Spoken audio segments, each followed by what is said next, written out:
India के 2 match और दोनों इंडिया हार गई। और दोनों अपने यहाँ में बहुत ही बड़ी हार है। और वो ये बहुत इंपॉर्टेंट होता कि मैच थे कि इससे ही आगे का जो है वो फ्यूचर डिसाइड होने वाला था।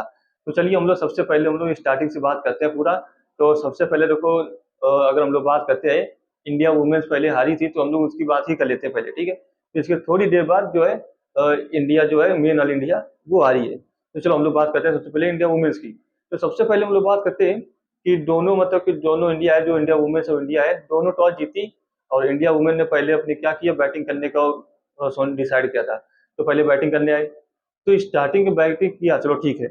पावर प्ले में विकेट तो नहीं गिरे, लेकिन उतने रन भी नहीं बने। हम लोग बात करते हैं सबसे पहले स्मृति मंदाना और शेफाली वर्मा दोनों आई। और फिर इसके बाद पावर प्ले में विकेट तो नहीं गिरे, लेकिन उतने ज्यादा रन भी नहीं बने थे। और वहीं से फिर आगे क्या हुआ, आगे होता कि जाके प्रेशर बनना स्टार्ट हुआ कि वहां से तो फिर रन नहीं बन रहे थे कि और भी ज्यादा जैसे कि रन बनना चाहिए, क्योंकि इसलिए क्योंकि अगर हमारे पावर प्ले में विकेट नहीं गिरे तो और आगे जाके रन बनना चाहिए। तो चलो अच्छा कोई बात नहीं, स्मृति मंदाना 37 गेंद में 38 रन बना के चली गई। शेफाली वर्मा 26 गेंद में 34 रन बना के चली गई। चलो कोई बात नहीं। फिर इसके बाद जेमिमा रॉड्रिक्स आई और हरमनप्रीत कौर आई। फिर इसके बाद जेमिमा रॉड्रिक्स भी वही काम किया, क्या 28 गेंद में 34 रन मारा। मतलब क्या है कि ये लोग 102 की 130 121 इतने के स्ट्राइक रेट के साथ ही खेल रहे हैं। तो हमारा जो टॉप ऑर्डर है वही मतलब कि बिल्कुल स्लो कर गया। और वहां से अगर थोड़ा सा अगर स्पीड होती या और भी ज्यादा हो तो फिर रन बन जाने का प्रयास करते, या तो फिर थोड़ा सा छक्के चौके लगाने का प्रयास करते, तो हो सकता था शायद आज इंडिया जीत भी जाती। फिर इसके बाद हम लोग बात करते हैं हरमनप्रीत कौर, कैप्टन है। 27 गेंद में 56 रन मारा। पहले तो हरमनप्रीत कौर भी मतलब कि ऐसे चल रही थी, मतलब जितनी बॉल है उतने ही रन थे, ऐसे चल रहे थे, लेकिन बाद में उन्होंने मारना स्टार्ट किया। तो चलो ठीक है, वो उन्होंने तो कवर कर दिया। लेकिन इसमें सबसे बड़ी गलती मैं ये कहूंगा कि जो कि इन लोगों के पास विकेट होते हुए भी ये लोग रन नहीं बना पाए। क्यों? क्योंकि अगर हम लोग बात करते हैं कि 12 13 17 या 18 ओवर के आसपास इन लोगों के कितने विकेट थे, सिर्फ 2 विकेट थे। और मतलब पूरे 8 विकेट इनके हाथ में थे और ये लोग मतलब मार ही नहीं पा रहे थे, सिर्फ सिंगल डबल बस हो रहा था। तो सिंगल डबल उस समय पर 17 18वें ओवर में सिंगल डबल तो डॉट बॉल के बराबर ही माना जाता था। तो ये प्रॉब्लम थी। और फिर अगर इन लोगों को एक गलती और किया क्या कि ऋचा घोष को ये मतलब कि 20वें ओवर मिला है। तो 20वें ओवर की पहली गेंद ऋचा घोष ने खेला। फिर इसका उनसे होता कि अब क्या है, जब कोई कुछ मार नहीं पा रहा तो पहली गेंद में उन्होंने मारने का प्रयास किया, लेकिन सिंगल हो गया। तो कोई बात नहीं, इसके बाद हरमनप्रीत कौर ने तो मार दिया, चलो ठीक है। वो 20वां ओवर जो था उन्होंने यूटिलाइज कर लिया। लेकिन क्या ये लोग 12वें ओवर या 14वें ओवर 13वें ओवर से ये लोग मारना स्टार्ट कर सकते थे? क्योंकि इनके पास बहुत बैटिंग थी। अगर हम लोग बात करते हैं अभी सिर्फ दो ही मतलब कि क्या है, 2 ही विकेट निकले थे। अगर हम लोग बात करते हैं तो इनके पास कौन कौन था, यास्का भाटिया थी।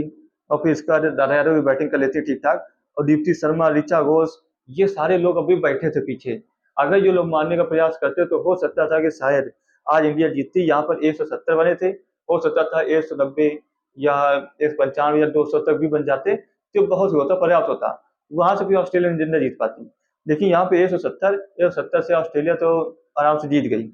फिर इसके बाद हम लोग बात करते हैं क्या हुआ कि बॉलिंग की तरफ से। चलो अच्छा, बॉलिंग तो किसने कैसी की, तो हम लोग बॉलिंग करते हैं कि बॉलिंग में कुछ इतना खास नहीं किया। क्यों? क्योंकि अगर हम लोग स्टार्टिंग बात करते हैं पावर प्ले के अराउंड, तो बॉलिंग ठीक थी। ऐसा लग रहा था कि शायद अब तो टक्कर का मैच होगा और इंडिया शायद हरा भी सकती है ऑस्ट्रेलिया को, ऐसी कोई बात नहीं थी। और जब साउथ अफ्रीका भी हो तो क्या आई थी किसको सपोर्ट करने के लिए, और ऑफकोर्स ऑस्ट्रेलिया को सपोर्ट करेगी। क्योंकि अगर इंडिया हारती थी तो क्या होगा कि जो साउथ का है वो क्वालिफाई कर जाएगी, और ऐसा हुआ क्वालिफाई कर गई। अब ऑस्ट्रेलिया और साउथ का दोनों क्या है, सेमीफाइनल पहुंच चुकी है। तो हम लोग बात करते हैं सबसे पहले रेणुका ठाकुर पहले स्टार्टिंग में आई, चलो अच्छा खेला कि पहले ओवर में शायद विकेट निकाल लिया था। पहले शायद मतलब दूसरे ओवर में ऐसा कुछ विकेट निकाल लिया था। फिर इसका क्या हुआ, इसके बाद फिर आई श्री चन्नी ने 2 विकेट लिए। फिर इसका बाद दीप्ति शर्मा ने 1 विकेट लिए। फिर इसके बाद हम लोग बात करते हैं किसी ने भी विकेट नहीं लिए। और फिर इसके बाद चलो इन लोगों ने विकेट लिया, लेकिन इसके बाद ये लोग मार भी खाए। हम लोग बात करते हैं रेणुका ठाकुर ने कितना मार खाया, 4 ओवर में 41 रन खाया है। और फिर इसका क्रांति गौड़ की बात करते हैं, 1 ओवर में 12 रन खाया, इसके बाद उनको बॉलिंग करने का मौका ही नहीं मिला। फिर इसके बाद हो गई श्री चन्नी हो गई, शेफाली वर्मा हो गई, 4 ओवर में 29 रन खाया।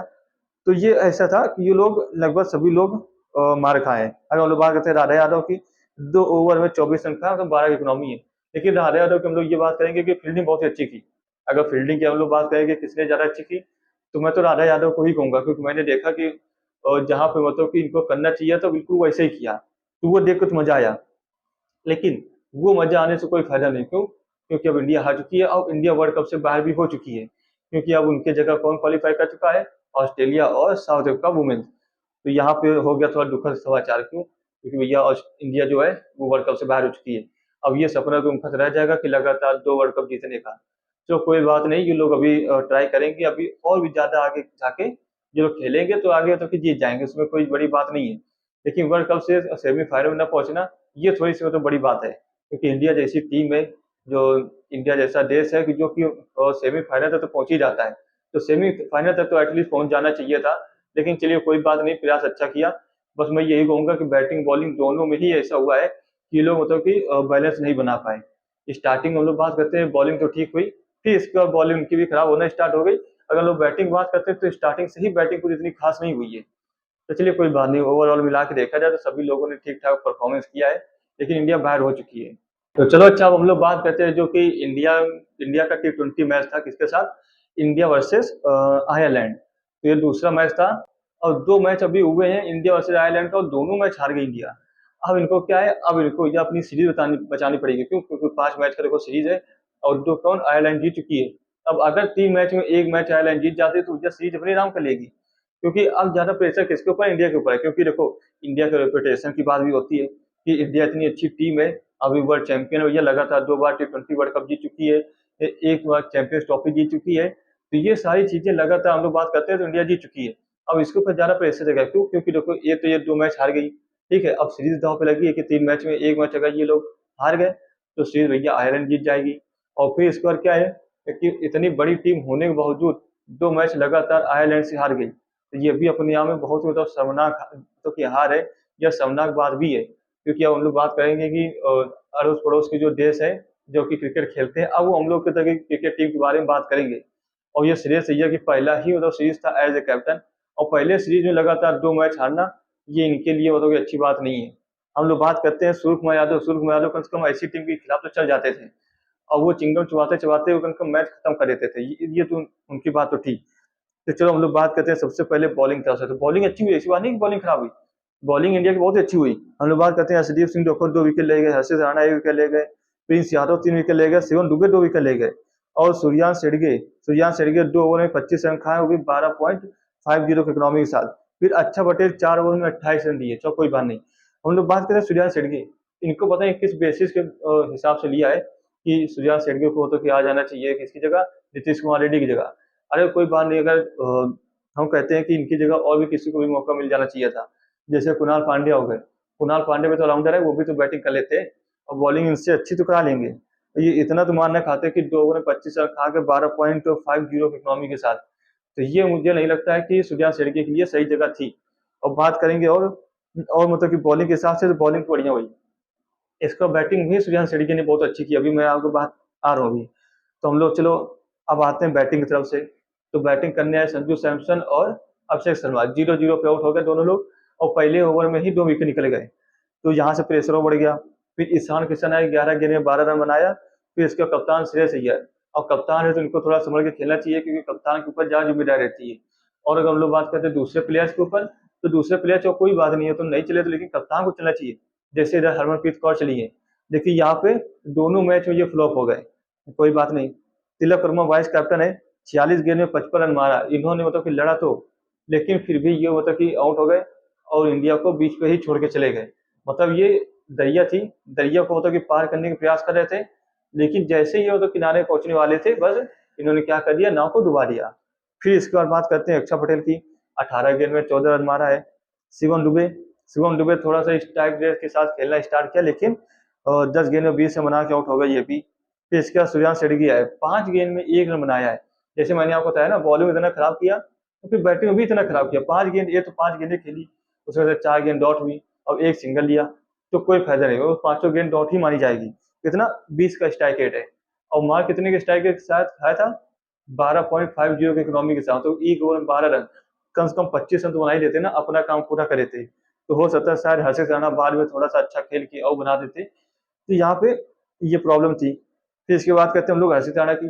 हर्षित राणा ने देखो बॉलिंग में भी अच्छा किया और बैटिंग में भी अच्छा किया। बात करेंगे, 10 गेंद में 21 रन मारा है, और 2 चौके 1 छक्के के साथ, और 210 के स्ट्राइकर के साथ खेला है। और 210 की स्ट्राइकर के साथ किसी भी प्लेयर ने नहीं खेला। अब हम लोग बात करते हैं इंडिया के, अगर चाहे टॉप ऑर्डर से लेकर लोअर ऑर्डर तक बात करते हैं, तो किसी ने 210 के स्ट्राइकर के साथ नहीं खेला। और इसीलिए मुझे लगता है कि कोच गौतम गंभीर ने हर्षित राणा के ऊपर भरोसा किया है। और देखो इधर इंजरी के बाद भी कोई ऐसा वैसा नहीं खेला है और डायरेक्ट आके कहाँ पे इंडिया टीम में वापसी कर लिया। इसीलिए क्योंकि बॉलिंग भी अच्छी करा रहे हो, बैटिंग भी अच्छी कर रहे हैं, ये तो मुझे मानना पड़ेगा। और मैं इसमें कुछ भी नहीं कहूंगा कि नहीं हर्षित राणा को ऐसा तो करना चाहिए, वैसा करना चाहिए तो नहीं करना चाहिए। ठीक है, उन्होंने बैटिंग भी अच्छी की, बॉलिंग भी अच्छी की। फिर इसके बाद कहते हैं एसडीएफ सिंह की 5 गेंद में 4 बनाई, ये तो बॉलर है यार, इनकी बात ही खत्म है। जब मेन बैटर नहीं चल रहा है तो बॉलर क्या ही करेगा। फिर लेकिन इसके बाद प्रिंस यादव, एक गेंद में कितने रन चाहिए थे, 8 रन चाहिए थे, और इन्होंने छक्का मार दिया। और फिर इसके बाद 1 रन से हारे इंडिया लोग, 1 रन से। अगर कोई शायद 1 रन या 2 रन और एक्स्ट्रा बना देता, जो सुजान शेरगिल ने जो 5 गेंद में 1 रन बनाया है, अगर यही 5 गेंद में 5 रन भी बना देते तो इंडिया बड़ी आसानी से जीत जाती। तो ये था भैया ओवरऑल। और क्या मतलब कप्तानी सही लोग को तो दी गई है, सही प्लेयर को, ये भी अब डिसाइड करना पड़ेगा। क्योंकि आयरलैंड जैसी टीम से अब ऐसा हो रहा है कि उसे अब सीरीज बचानी है, तो भैया अपने आप में बहुत ही खतरनाक टीम है। क्योंकि सूर्य कुमार यादव इसी सेम टीम के साथ वर्ल्ड कप जीते हैं, और इसी सेम टीम के साथ कौन जीता है वर्ल्ड कप, हमारे कौन, रोहित शर्मा। तो रोहित शर्मा चलो बात अलग है, वो तो थोड़ी टीम डिफरेंस थी, लेकिन सूर्य कुमार यादव तो बिल्कुल सेम टीम के साथ ही वर्ल्ड कप जीते हैं। तो चलिए फिलहाल आज के लिए इतना ही। तो अगर आपको ये वीडियो पसंद आया हो, जब मुझसे एग्री हो तो कमेंट यस जरूर लिखिए, या कमेंट में बिल्कुल बताइए कि किस प्लेयर के बारे में तो हमें बताना चाहिए। आप लोग कमेंट बता सकते हो, कमेंट किया करो यार कमेंट, क्योंकि आप लोग कमेंट नहीं करते तो मुझे पता ही चलता कि मैं कैसा वीडियो बनाता हूँ या आप लोगों को कैसा लग रहा है। तो चलिए, आपको अगर वीडियो पसंद आया तो वीडियो को लाइक कीजिए, चैनल पर नए चैनल सब्सक्राइब जो कर लीजिए। मिलते हैं नेक्स्ट वीडियो में फिर से, जब तक के लिए tata take care, bye bye, जय हिंद।